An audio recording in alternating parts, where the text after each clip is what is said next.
이제 저는 누가복음 22장 24절에서 30절 말씀에 의거해서 오늘 보편적 가치와의 싸움이다 라는 제목으로 은혜를 나누고자 합니다. 여러분, 우리 성경을 잘 읽어보다 보면 항상 그리스도인은 늘 제가 설교 가운데 참 많이 말씀드렸지만 구별됨 그리고 어떠한 영적인 싸움이 우리에게 늘 동반되는 삶을 살아갑니다. 이 구별됨의 시작은 우리가 흔히 얘기하는 거룩입니다. 그래서 많은 사람들이 거룩을 유지하고 거룩을 지키기 위해서 또 우리의 영적 싸움에 그 싸움을 계속 쌓아나가기 위해서 어떻게 하냐라고 했을 때 싸움의 대상을 찾습니다.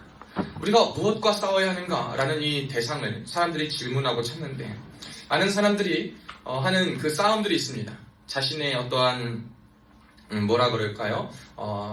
가지고 있던 생각의 싸움 혹은 습관의 싸움 혹은 요즘 이슬람이나 IS 세력과 같은 외부 종교나 정말 이단 사이비와의 싸움 혹은 악한 무슨 법이라고 여겨지는 것들 이런 것들 싸움들을 우리가 흔히 생각합니다. 우리 그리스도인들이 물론 세상에 하는 이런 악한 것들과 싸워야 합니다. 또 불공정한 것과 싸워야 되겠죠. 또 세상에 옳지 못한 일들과 우리는 싸워야 할 것입니다. 그런데 우리가 기억해야 될 것 중에 가장 중요한 것은 뭐냐면 우리가 싸워야 할 영적 싸움의 대상 그리고 영적 싸움으로부터 우리를 거룩하게 지켜내기 위한 가장 중요한 것은 무엇이냐라는 거예요. 무엇과 싸워야 하는 것이 우리에게 제일 필요한 것인가? 여러분, 우리가 지금 제가 앞서 말한 이 모든 것들은 2차적인 싸움밖에 되지는 않습니다. 이 2차적인 싸움이고요. 제일 우리가 싸워야 할 것은 뭐냐면 우리 안에 우리 가운데 펼쳐져 있고 우리 사람들 사이에 당연하다고 여겨지는 것들, 즉 오늘 말씀 제목과 같이 보편적인 가치와의 싸움이 우리에게 필요하다는 거예요. 우리가 살다 보면요, 듣는 말이 참 많아요. 보편적인 말들이 틀린 말이 아닐 수도 있어요. 그러나 틀린 말일 수도 있어요.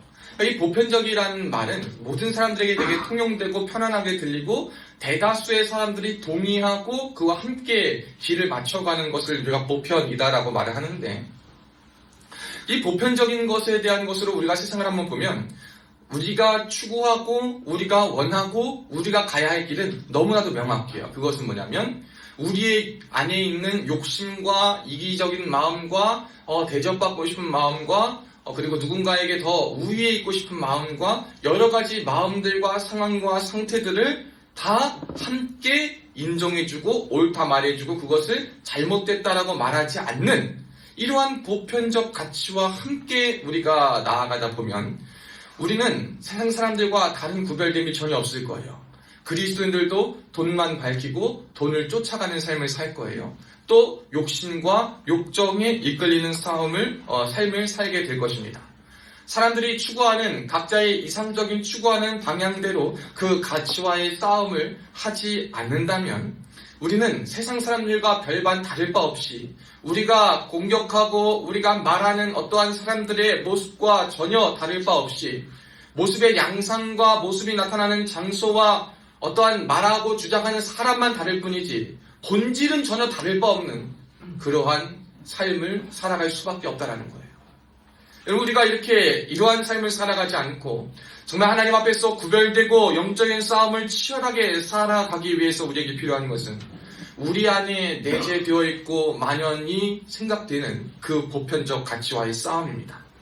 성경 인물들을 볼 때 저는 참 예수님의 12제자들은 참 복된 사람들이라고 생각합니다. 왜냐하면 많은 성경에 위대한 사람들이 있지만 예수님이 3년간 공생애, 즉 인간의 몸을 입고 태어나실 때 30살부터 33살 그때까지의 부활 승천하시기 전 십자가에 못 박히기 전까지 사복음서에 기록된 예수님의 생애와 사역의 순간을 옆에서 아주 같이 먹고 자면서 봤던 사람들이니까 제일 부럽고 제일 좋은 사람들이고 예수님이 행하시는 어떠한 행동, 예수님의 태도, 예수님의 말씀, 예수님의 어떤 언행과 그 음성을 제일 직접적으로 들은 사람이기 때문에 정말 너무나도 부럽고 좋은 사람들이라고 생각합니다.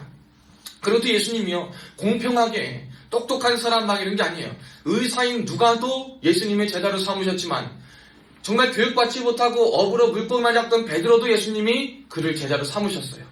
예수님은 제자로 삼으셨을 때 학력이나 어떠한 조건이나 학벌이나 가문이나 혈통을 보지 않으셨어요. 예수님을 따라서 뒤를 돌아보지 않고 나를 따라올 수 있는 순전한 마음과 온전한 믿음을 가진 사람들을 예수님이 제자로 삼아서 그들을 데리고 사셨습니다. 그러니 제자들은요, 엑기스와 같은 그 엑기스를, 본질과 같은 그 본질을 얼마나 많이 듣고 받겠어요.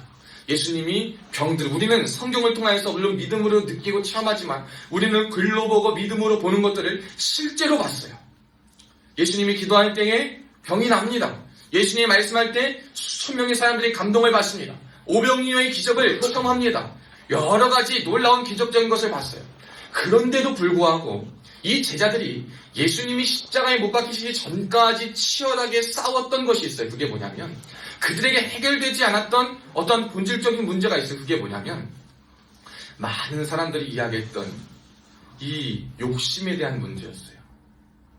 여러분, 나쁜 권력에서 기생하는 것이 나쁜 권력에서 기생하는 것, 나쁜 권력을 붙잡는 것도 참 나쁘다고 할 수 있어요. 그런데 좋은 권력이라고 생각하는 데 가서 거기서도 한 자리 해놓고자 하는 마음. 여러분, 사실 이게 똑같은 마음 아닐까 싶어요. 단지 사람들이 볼 때 좋은 사람, 나쁜 사람이지 내가 그 자리에 기어고 가서 내가 무언가를 누리고 싶다, 높은 사람이 되고 싶다라는 마음의 그 본질적인 것은 똑같은 것 같아요. 근데 이 제자들도 똑같았던 거예요. 자신들이 바라보고 자신들을 통치하는 사람들은 너무나 나쁘고 악한 사람들이에요. 그러니까 그 사람들과 그리고 그들과 함께하는 세리나 그러한 지도자들이 다 자신들의 민족과 예수 믿는 사람들을 핍박하고 하니까 그들은 다 나쁘니까 이 제자들의 마음속에는 예수님이 우리의 왕이 되어주시고 예수님이 우리의 모든 것 되어주셔서 예수님이 왕을 세우시면 내가 그 가운데에 더 높은 사람이 되고 예수님을 보좌하는 더 측근의 사람이 되고 내가 더 인정받고 왕이신 예수님 앞에 그들이 생각한 혈통적이고 나라적이고 민족적인 즉 현세적인 이 나라에서 왕으로 예수님을 삼고 그 예수님 앞에서 내가 더 크고 옳다라는 인정을 받고 싶은 욕심이 그들에게 있었어요. 그래가지고 오늘 본문 24절에 보면 그들 사이에 그중 누가 크냐 하는 다툼이 났다라고 말하고 있습니다. 아무리 예수님의 말씀을 옆에서 듣고 보고 배우고 자라도 이 사람 안에 있는 내면의 욕심, 그 보편적인 가치들이 우리 안에 싸움으로 해결되지 않으면 여러분, 우리는 무늬만 달라지고 우리는 어떠한 모습과 있는 것만 달라지고 세상 사람들과 전혀 다를 바 없는, 그러나 믿음이라는 옷을 입었을 뿐이지 옷을 칠하였을 뿐이지 내면에는 전혀 바뀌지 않고 다르지 않는 동일한 가치와 모든 것을 추구하는 삶을 살아갈 수 있다는 겁니다. 그래서 사랑하는 여러분, 저와 여러분에게 오늘 말씀을 통해서 제일 귀하게 여겨지는 것은 여러분 안에 있는 욕심, 그리고 여러분이 해야 할 것들, 그리고 세상에서 옳다고 그리고 편하다고 누린다고 좋다고 여겨지는 그러한 것들에 대한 보편적 가치에 대한 싸움이 있을 수 있는 은혜가 주님의 이름으로 축원합니다.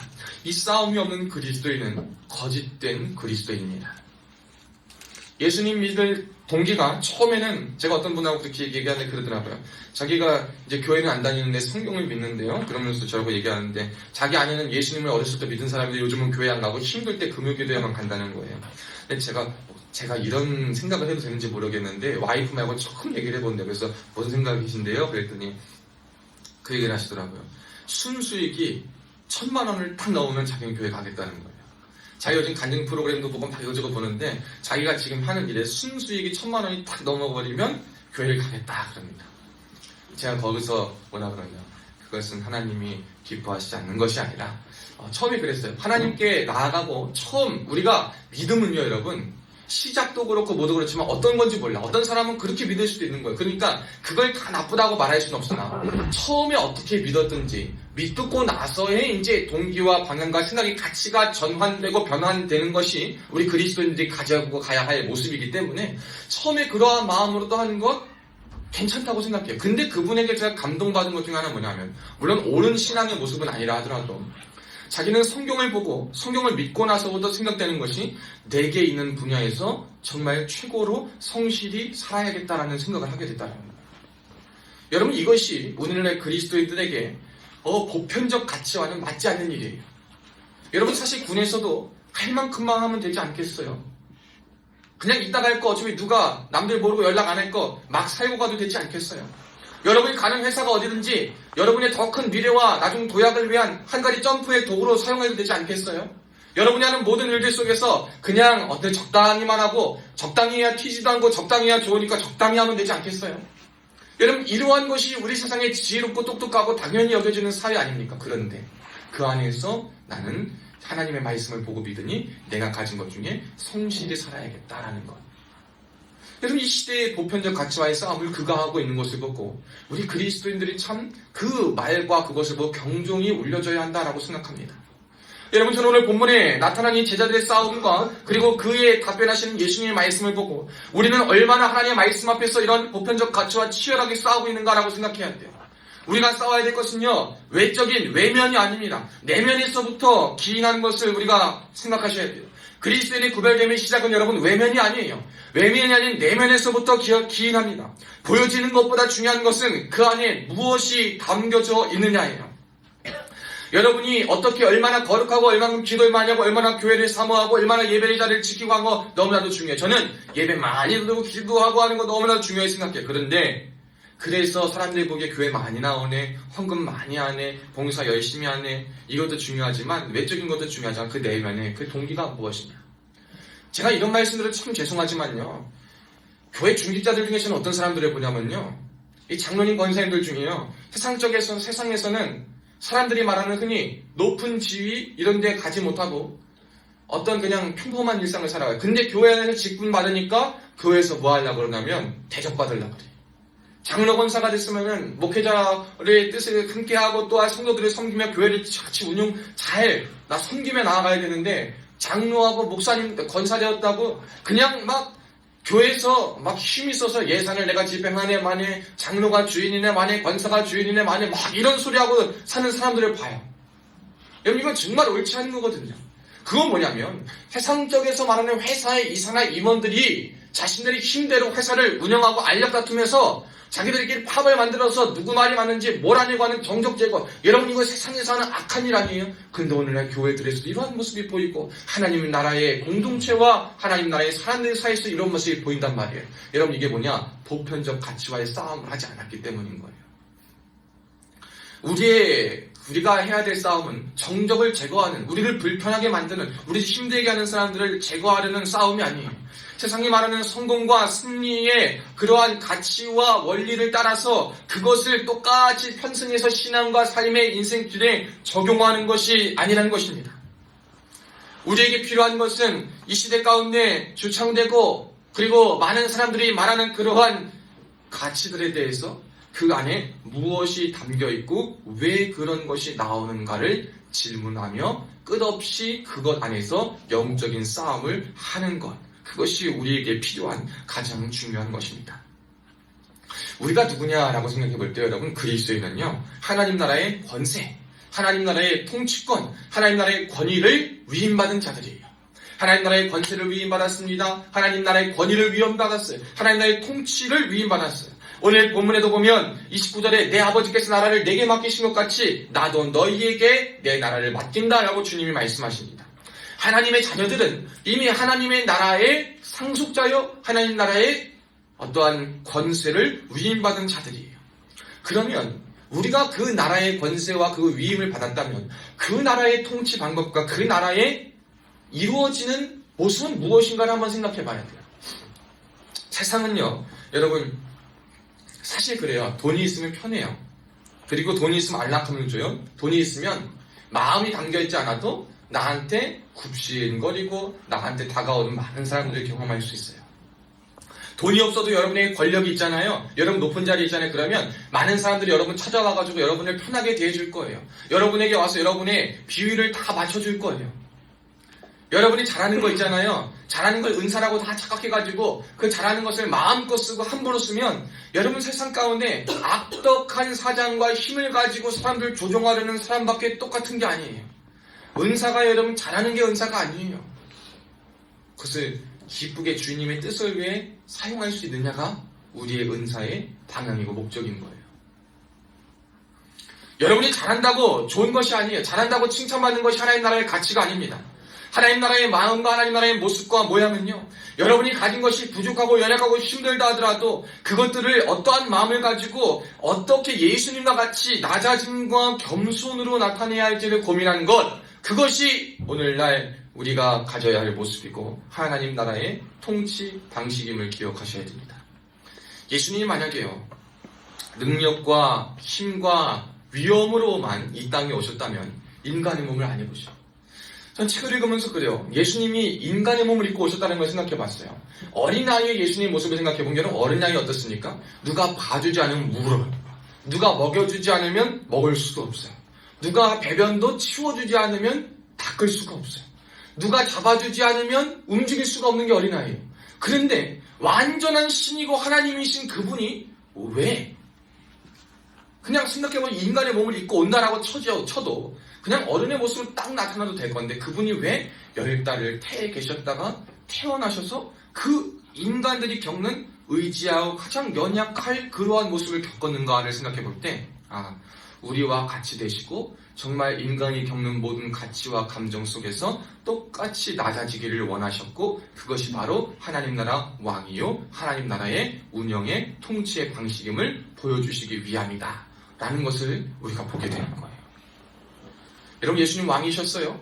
예수님은 선지자셨어요. 예수님은 제사장이셨고 모든 것이 있어요. 그런데 그 예수님은 세상 가운데 특히 그 가운데는 그 나라의 그 당시에는 이 권세와 가문과 그 혈통이 더 중요한 그 사회 속에서 예수님은 혈통도 크게 보잘것없는 그저 우리 기독교인들과 성경에서 하나님의 역사에서 보면 정말 중요한 혈통이지만 그 혈통 안에는 기생도 들어가 있어요. 그 혈통 안에는요 왕도 있지만 기생도 있고요. 세상의 눈으로 볼 때는 뭐 썩 깨끗하다 좋다라고 할 만한 혈통도 아닌데 그 혈통 속에서 나셔가지고 어떤 사람들의 모습과 똑같이 나와서 왕의 힘이나 권세나 위엄으로 우리에게 다가오신 것이 아니라 낮아지고 겸손함으로 다가감으로 사람들에게 가셨다는 거예요.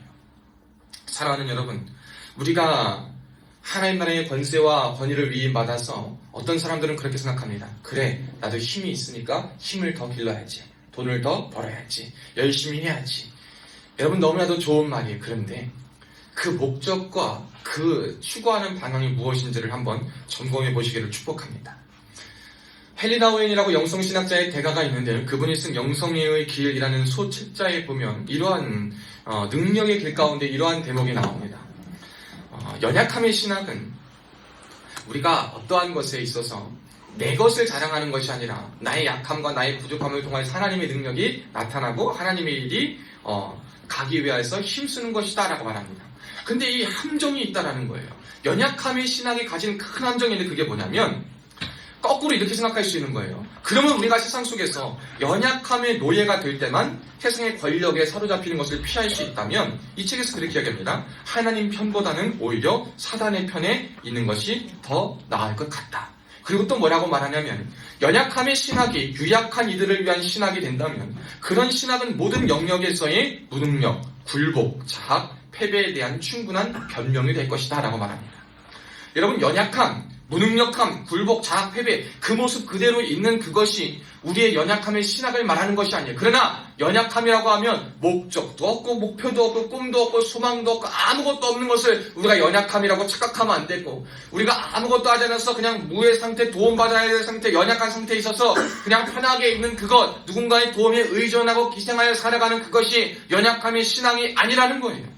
그것은 뭐냐면 우리가 어떠한 것을 가든 우리가 하나님의 능력의 진정한 통로가 되도록 우리를 열어주시고 우리를 사용하시고 우리를 통하여 땅을 새롭게 하시는 그 하나님을 전적으로 의뢰하는 것이 바로 연약함의 신학의 능력이다라고 헨리 나우엔은 이야기합니다. 여러분, 우리가 이것을 기억하셨으면 좋겠어요. 여러분이 꿈을 가지시고 목적을 가지시고 가셔야 돼요. 그런데 꿈을 새롭게, 목적을 새롭게, 목표를 새롭게 하셔야 돼요. 하나님 나라의 권세를 받은 자, 크고 장려의 싸움, 여러분이 가진 은사를요, 여러분은 축적하고 여러분이 축제하려고만 쓰지 마시고 어떻게 하면 나눌까? 그러니까 목표를 가질 때 그것이 선한 목표로 쓰임받기 위해서 첫째로 하나님이 나에게 무엇을 주셨는가를 봐야 돼요. 내가 무엇할 때 기쁘고 무엇을 잘하느냐를 볼 수 있어요. 그럴 때 내가 하나님 앞에서 우리가 이것을 어떻게 써야 되고 어떻게 해야 될지를 발견하게 돼요. 근데 그보다 중요한 것은 그리고 왜 주셨는가예요. 그냥 나 기쁘라고, 나 좋으라고, 나 잘 살라고 주신 건 아니거든요. 그러니까 왜 주셨는가를 살아야 돼요. 사람들은 이 보편적 가치 때문에 야 뭘 왜야, 왜 돈 잘 벌라고 뭐 하라고 그러고 그냥 피상적으로 야 하나님 왜 쓰고 있는지 하나님 영광이 하면 되지 이러한 말장난으로 하는 게 아니라 왜 나에게 하나님이 이걸 주셨는가. 이것을 한번 생각해 봐야 돼요. 이게 바로 우리가 싸워야 할 보편적 가치와의 싸움이에요. 왜 나에게 주신, 하나님이 주신 목적을 나에게 주신, 다른 사람에게 이걸 주셨는데 나는 원하는 게 사실 이거였는데 나는 왜 이걸 나에게 주셨지? 라는 목적을 봐야 돼. 그리고 나서 이 목적이 누구에게 쓰여질 수 있는 것인가? 대상과 필요에 대해서 봐야 돼. 그것이 우리가 보편적 가치와의 싸우는 방법이에요. 여러분이 가질 길 안에서 그것이 여러분의 욕심과 소욕뿐만 아니라 높은 곳에 올라가도 그것이 하나님께 책망받지 않고 진실로 하나님 기뻐하시는 하나님 나라의 권세와 위임을 받은 자로 쓰임받기 위해서 여러분이 가진 그것을, 여러분이 추구하는 그것을 누구에게 사용할지에 대한 것도, 대상에 대한 생각도 필요해요. 마지막으로 그것을 어떻게 사용할 것인가에 대한 방법론적인 것도 우리가 생각해 봐야 돼요. 그저 여러분, 우리는요, 사람들이 말하는 것처럼 나만 보길 바래.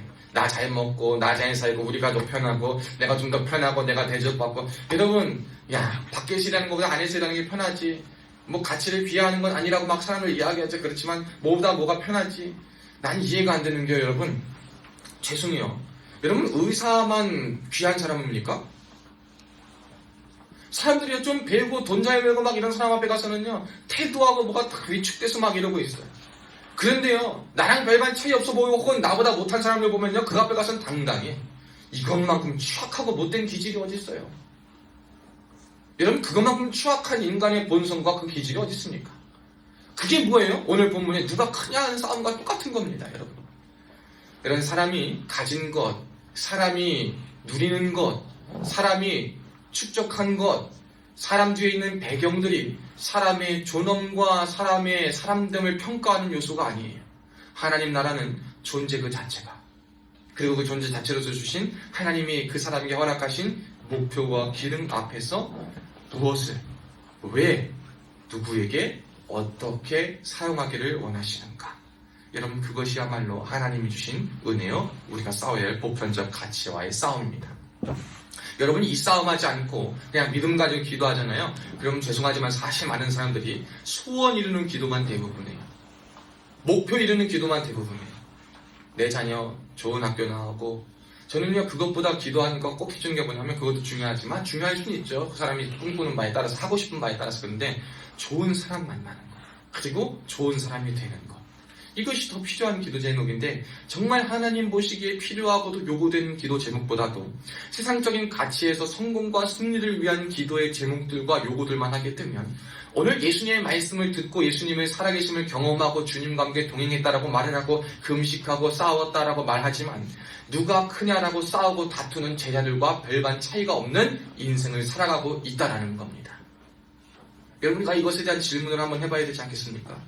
여러분, 지휘관을 높이 때문에 섬기는 겁니까? 권세와 질서 때문에 섬기는 것도 있지만 사람 그 자체이기 때문에 섬기는 거예요. 사람이기 때문에 존중하는 거예요. 여러분, 그럼 여러분보다 아래에 있는 지휘 사람들은 지나가는 개처럼 여겨도 됩니까? 여러분, 그런 사람 있습니까? 뼈저리게 반성하셔야 돼요. 뼈저리게 그렇게 사는 것을 회개하셔야 돼요. 다른 거 회개하지 마셔요. 여러분, 그거부터 회개하셔요. 세상의 사람들을, 세상의 모든 것을요, 가치와 돈과 학력과 모든 가진 것을 가지고 다 판단하고 하는 사람들, 여러분, 우리가 싸워야 합니다. 우리가 그 가치와 싸워야 돼요. 그런데 또 한 가지, 그런데 그냥 아무렇지도 않고 아까 연약함의 신앙의 함정이라고 말한 것처럼, 그러니까 그냥 사는 대로 살고 목적 없이 목표 없이 그냥 아무렇게나 되는 대로 사는 것, 여러분, 이것도 조심해야 돼요. 어떤 사람은 그게 있어서 그냥 건강하면 됐지, 잘 살면 됐지 라고 하면서 그냥 어떻게 살든지 그냥 남한테 피해 안 끼치고 사는 것이 좋은 것이다. 여러분, 이것도 보편적 가치, 보편적 가치, 똑같은 보편적 가치. 우리는요, 근데 하나를 보면 하나는 못 봐요. 이쪽에 있는 걸 보면 이쪽에 있는 걸 못 봐. 남한테 피해 안 주고 남한테 좋고 그리고 그냥 소요 안 일으키고 다툼 안 일으키고 사는 것, 여러분, 좋은 사람입니까? 좋은 삶입니까? 그것도 그렇지 않아요. 하나님의 나라의 삶은 여러분이 하나님의 나라의 권위와 통치와 권세를 위임받은 자들이잖아요. 그러니까 여러분에게 분명 하나님이 주신 게 있고 여러분이 기쁜 게 있어요. 그럼 그것들을요, 어떻게 목적과 대상과 방법을 사용해서, 그러나 그 안에 낮아짐과 겸손으로 나타내서 사용할 수 있는 저와 여러분이 되셔야 할 줄로 믿습니다. 이렇게 살아갈 때 우리가 실수하지 않을 것은 뭐냐면, 하나님이 이러한 삶을 살아가는 사람들에게 누구든지 높아지려고 하든 먼저 낮아지라, 때가 되면 너희를 능히 높이리라 라고 주님의 말씀 앞에 서 있을 때 우리가 높이려고 하지 않아도 하나님이 높여주셔요. 그런 것을 경험하는 사람들도 있어요. 그러니까 높임을 바라고 기대하고 무언가를 바라고 사는 삶이 아니라 하나님께서 하나님을 보며 보편적으로 치열하게 싸움받아서 말씀 앞에 하나님의 믿음 앞에 순수하게 그 믿음의 온도를 지키고 믿음의 온도를 뜨겁게 유지하고 그 마음을 가지고 싸워가며 영적 싸움을 사는 사람들에게 하나님이 감사의 요소를 주시고 은혜의 요소들을 주실 때가 있어요. 그런데 여러분, 우리가 중요한 것은 감사의 요소, 은혜의 요소들이요, 우리 인생의 끝에 가서는 정말 감사와 은혜의 요소로 남는가 남지 않는가 라는 것을 한번 생각해 봐야 돼요. 오늘 이 제자들이요, 예수님을 통하여서 배운 많은 놀라운 것들이 참 감사하고 은혜의 요소가 되었어요. 그런데 예수님이 부활하지 않으셨다면 그의 모습들은 실패와 저주가 되었을 거예요. 왜냐하면 감사하고 은혜 받아서 주님의 가르침을 받던 사람들이 오늘 이 말씀을 통해서 자신들이 계획하고 꿈꿔왔던 왕권과 거기에 권력자로 쓰기 위한 계획이 실패했어요. 그리고 예수님께서 그들에게 주신 가르침과 모든 구별됨들이 오히려 그들을 저주받은 인생으로, 실패한 인생으로 만들어버리는 것으로 전락해버릴 뻔했어요. 근데 예수님 부활하셨죠. 그리고 부활하신 예수님을 그들이 다시 만나서 그들이 실패했던 믿음, 그들이 실패했던 보편적인 가치와의 싸움, 저주가 될 뻔한 그들의 인생이 본질이신 예수님을 다시 한번 만나고 예수님이 나를 사랑하시고 그가 나를 살리셨다라는 그 본질을 망각하지 않았더니 지금은 3년이라는 시간 동안 예수님과 있었을 때 모든 사람들이 그 정도면 예수님의 제자로서, 수제자로서 괜찮은 시간 아니냐라고 말하는 시간이지만 그 시간이 지나 결국 예수님이 돌아가시고 부활하시 그들에게 나타나실 때 그들의 모습은 본질을 망각하지 않은 채 끝까지 믿음을 지키는 사람으로 자신의 자리에서 사명 감당하는 삶을 살았던 것을 우리는 성경과 믿음의 전통들을 통해 보게 됩니다. 사랑하는 여러분, 우리 그리스도인들이요, 주일날 옷 잘 입고 저는요, 외적인 조건들도 나름 엄격하게 자랐던 것 같아요. 뭐 그렇게 딱 가르쳐주진 않아도 저는 교회 갈 때 늘 어려서부터 깨끗한 옷, 또 교회 갈 때 어렸을 때 우리 헌금할 때 새 돈을 바꿨어요. 그래서 은행에서 새 돈으로 바꿔가지고 헌금할 때 새 돈만을 했어요. 그리고 미리 준비하고 옷 입고, 저는 딱 셔츠에 바지 입고 있고, 저는 예배 드릴 때도 뭐 대학 다닐 때도 구두 신고 다니고 자켓 입고 다니고 난방 입고 다니고 예배 드릴 때 막 그렇게 엄격하게 했어요. 이 겉으로 하는 것이 나쁜 것은 아니에요. 그런데 이것이 다른 사람을 판단하고 정죄하는 기준이 된다거나 혹은 이것이 여러분에게 보여지는 믿음의 상태를 표현하는 정도로서 끝이 난다면 그것은 아주 나쁜 거예요. 그렇다고 여러분, 그렇게 하고 다니는 사람들을 뭘 저렇게까지 불편하게 해라고 말할 것도 없어요. 그것도 어떻게 보면 또한 어떤 정죄가 되는 거니까, 판단이 되는 거니까. 그러니까 여러분, 내가 그렇지 않다고 어떤 외적인 면에 있어서 우리가 사람을 판단하는 것이 아니라 내면을 보시고 그렇게 하는 목적과 그 안에 무엇이 담겨져 있는가를 바라보고 그것을 생각하고 망각하지 않으실 수 있기를 축복합니다. 여러분, 예수님 믿으십니까? 그러면 우리가 싸워야 할 끝까지, 인생까지 끝까지 살아가야 될 싸움은 뭐냐면 보편적 가치와의 싸움입니다. 무엇을 선택하겠습니까? 무엇을 따르겠습니까? 여러분의 기도 제목은 무엇입니까? 여러분의 요구의 제목은 무엇입니까? 오늘 제자들과 같이 자기들 중에 싸워가지고 예수님의 판단 앞에 설 때 그들이 듣는 대답처럼 여러분이 지금 요구하고 여러분이 지금 말하는 기도의 제목이 무엇인가 한번 생각해 보세요. 여러분이 지금 추구하고 있는 길에 대한 걸음의 목표의 끝과 그걸 설정한 이유는 무엇인가를 한번 생각해 보세요. 여러분이 가는 그 길과 여러분이 지금 서 있는 그곳에서 여러분이 추구하고 말하고 여러분은 당연하다라고 여겨지는 것들이, 그것에 한번 질문을 오늘 본문에 의거해서 그리고 말씀에 의거해서 하나님이 주신 것에 비해서 여러분 한번 질문해 보시기를 바랍니다. 그랬을 때 우리는 얼만큼 아름답다, 의롭다, 진정한 싸움을 싸우고 있냐라는 것을 보게 될 것입니다. 마지막 때는요, 더 이런 보편적 가치와 싸움이 필요할 것입니다. 여러분, 요즘 한 10몇 년 전만 해도 그러잖아요. 비트코인, 주식 투자 이런 거 뭐 특정한 사람들만 했던 거예요. 근데 요즘은 저는 물론 안 하지만 보편적인 것이 돼버리잖아요. 그러니까 돈 벌려면 뭐 해야지, 이런 생각들이 다 있는 거예요. 근데 여러분, 이러한 생각, 당연하고 여기는 생각도 우리는 싸워야 돼요. 일단 돈이 있어야지 하고 시작하는 것이 과연 하나님 보시기에 옳은 것일까? 남들이 하니까 다 하는 것은 옳은 것일까? 사실 제가 이렇게 세부적인 거 하나 이야기했지만 너무 현실적인 거 이야기했지만 이거야말로 우리가 이것에 대해서도 왜라는 질문과 무엇이라는 질문과 어떻게라는 질문이 우리에게 포함되어야 하는 것이 믿음의 선한 싸움이거든요. 근데 여러분 우리는 이런 싸움 잘 안 하잖아요. 우리는 저 사람을 왜 싫어하는가? 나는 왜 이것을 기뻐하지 않는가? 나는 왜 편한 것을 좋아하고 왜 내가 사람들이 말한 것처럼 그런 것을 해야 되지? 나는 왜 그런 삶을 쫓아가고 있지? 라는 질문. 편하니까, 좋으니까, 보장되니까. 그럼 이런 뭉뚱그린 드람 말고 말씀 앞에서 진심으로 믿음으로 한번 싸워보실 수 있기를 축복합니다. 그것이 우리에게 가진 연약함입니다. 그것이 하나님 앞에서 해결해야 될 본질적인 문제입니다. 하나님은 연약하다고 일을 안 하시지 않아요. 연약하다고 하나님의 능력이 나타나지 않아요. 오히려 연약한 것을 통하여 세상에 미련한 것들을 통하여서 지혜 있고 똑똑한 것들을 부끄럽게 하신다 그랬어요. 그러니까 여러분 가지려고만 애쓰지 마시고 나를 완벽하게 만들려고 세상적인 기준에 맞추려고 애쓰는 사람이 아니라 하나님의 믿음 앞에 여러분을 정돈하시기를 힘쓰고 싸울 때 하나님이 못하시는 게 뭐가 있어요? 하나님의 말씀이 틀림없는 게 뭐가 있어요?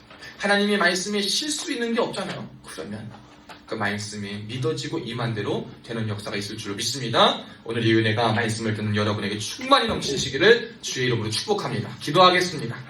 살아계신 하나님 아버지 감사합니다. 오늘도 이 자리에 주님의 전에 나와 하나님 앞에 서게 하시면 참 감사합니다.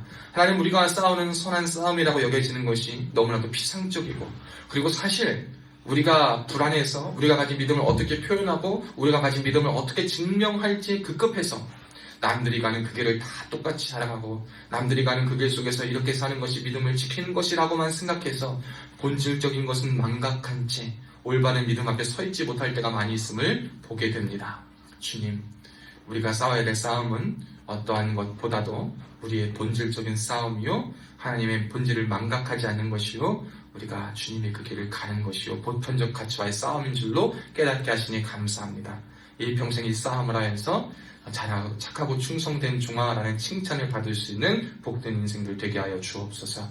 감사드리며 살아계신 예수님의 이름으로 간절히 축복하며 기도하옵나이다. 아멘.